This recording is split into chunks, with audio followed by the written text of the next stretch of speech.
ખ્રિસ્તમાં વાલા ભાઈઓ તથા બહેનો, પ્રભુ ઈસુ ખ્રિસ્તના પવિત્ર અને મૂલ્યવાન નામમાં આપ સૌને હાર્દિક કુશળતા. આજે એપ્રિલ 14 મનંડે માટે દેવનું વચન ગીતશાસ્ત્ર 96 અને 9 છે. પવિત્રતાની સુંદરતાએ યહોવાને ભજો, આખી પૃથ્વી તેની આગળ કંપો. ગીતશાસ્ત્ર 96 એ દેવના રાજ્યો વિશેના ઘણા ગીતોમાંનું એક ગીત છે. ગીતકર્તા ઈચ્છે છે કે સમગ્ર પૃથ્વી પરના તમામ કુટુંબો પ્રભુનું ભજન કરે. તેનું કારણ છે કે તે સૃષ્ટિકર્તા દેવ છે. તે મહિમાવાન, સ્તુતિને યોગ્ય અને આદરપાત્ર પરમેશ્વર છે. આ વચન આપણને જણાવે છે કે ઊંચા કરાયેલા પ્રભુની આપણે કેવી રીતે સેવા કરવી જોઈએ. જેઓ તેની આરાધના કરે છે તેમણે પવિત્ર વસ્ત્રો ધારણ કરવા જોઈએ. એની પાછળનું પ્રથમ કારણ સ્તુતિ કરવાનો આ યોગ્ય માર્ગ છે. યરૂશાલેમમાં દાઉદે તૈયાર કરેલ તંબુમાં જ્યારે યહોવાનો કોષ મૂકવામાં આવ્યો, તેણે બતાવ્યું કે કેવી રીતે પ્રભુની સ્તુતિ કરવી જોઈએ. પહેલું કાળવૃતાંત 16. જેઓ પ્રભુની સેવા કરતા હોય તેમના વસ્ત્રો પવિત્ર હોવા જોઈએ.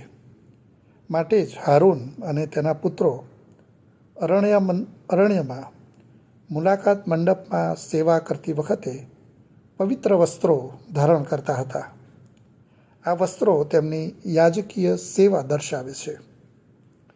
બીજું કારણ, પવિત્ર વસ્ત્રો ધારણ કરવા એ દેવને યોગ્ય મહિમા આપે છે. પહેલું કાળવૃતાંત 16 અને 29. પવિત્ર વસ્ત્રો દ્વારા પ્રભુને માન અને મહિમા મળે છે. જે રીતે બાળક શાળામાં યુનિફોર્મ પહેરે તે શાળા માટે ગૌરવપ્રદ ઘટના છે, તેમાં આપણે પણ ભયથી સેવા કરતા પવિત્ર વસ્ત્રો પહેરીએ. ત્રીજું કારણ, આપણો દેવ યહોવા પવિત્ર છે, માટે જેઓ તેની સેવા કરે છે તેઓ પણ પવિત્ર હોવા જોઈએ. આપણા વસ્ત્રો આપણને પરમેશ્વરની આગળ અયોગ્ય પ્રદર્શિત કરે છે. જખારિયા 3 પ્રમુખ યાજક યહોશવા યહોવાની આગળ અન્યાયી ઠર્યો હતો, કેમ કે તેણે મેલા વસ્ત્રો પહેર્યા હતા. પણ પ્રભુએ તેનું પાપ માફ કર્યું, મૂલ્યવાન પોશાક પહેરાવ્યો અને તેની હાજરીમાં ઊભા રહેવાનો હક આપ્યો. આમ પવિત્ર વસ્ત્રો પહેરવાનો ઉદ્દેશ શું છે?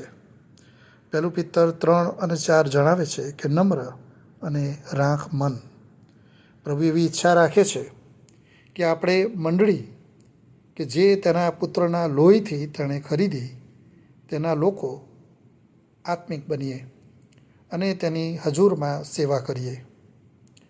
માટે વાલાઓ, જેઓ આ વચન સાંભળે છે, આપણે પોતાને પૂછીએ, આપણે કેવી રીતે પ્રભુની સેવા કરીએ છીએ. પ્રાર્થના કરીએ. સ્વર્ગીય પ્રેમાળ પિતા, પ્રભુ તમારી સેવા કરવાને માટે અમને તૈયાર કરો.